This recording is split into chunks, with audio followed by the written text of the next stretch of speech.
Well, another Philadelphia Sports Writers Association banquet is in the books. They've been doing these since the early 1900s, believe it or not. And banquet number 120, held Thursday night in Cherry Hill, did not disappoint. I'll try to cover a few of the highlights over the next several minutes.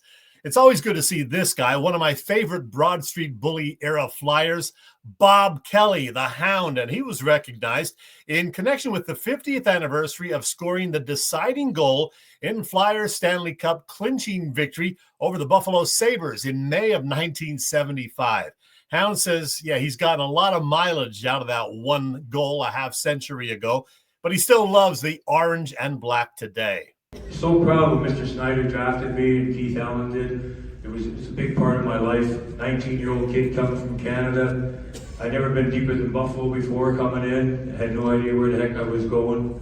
And treated really royally from everybody. Other honorees included Inquirer Phillies beat reporter Matt Breen, who got the Stan Hochman Award, and NBC Sports Philadelphia's Michael Barkann, recipient of the prestigious Bill Campbell Award for Broadcasting Excellence.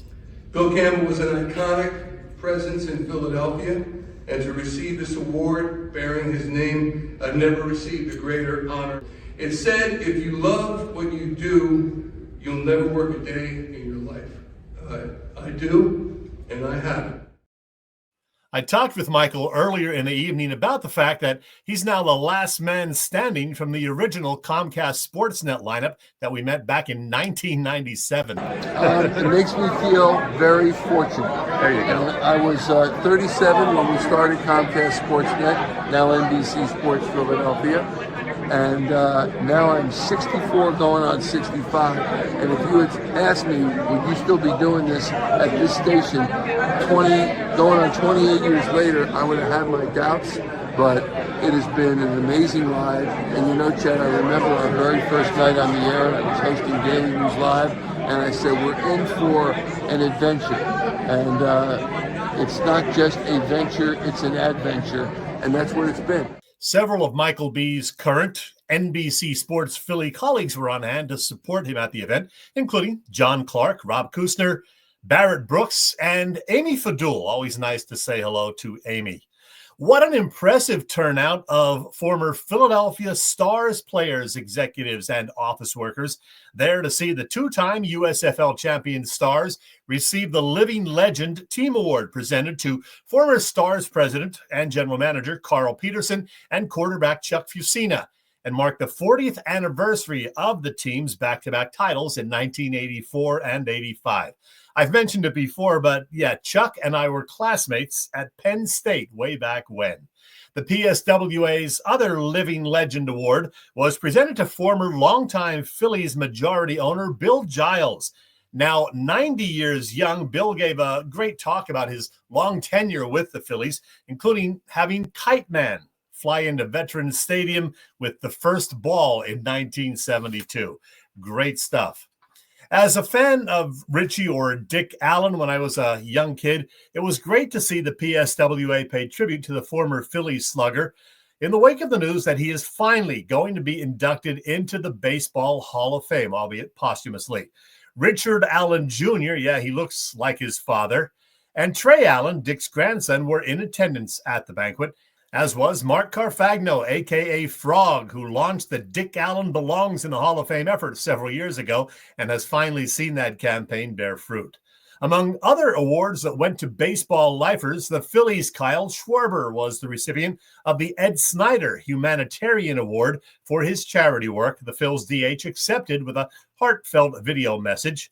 And the Most Courageous Award went to former Phil's skipper Charlie Manuel, who is continuing to recover from a very serious stroke he suffered in September of 2023. Charlie told me he is getting better week by week, and he was very pleased to accept the Most Courageous Award. It feels great, but at the same time, I thank the people that took care of me, my doctors, the nurses, everybody in the hospital, and my PT workers. I think they're the ones that saved me. Oh, Charlie also said that with pitchers and catchers reporting for spring training in less than a month, he's itching to get back down to Clearwater and to find out just how good the 2025 Phillies will be. I miss being around the guys, and I miss talking to them. And we always, the teams I had, we had always a good camaraderie, and we got along well.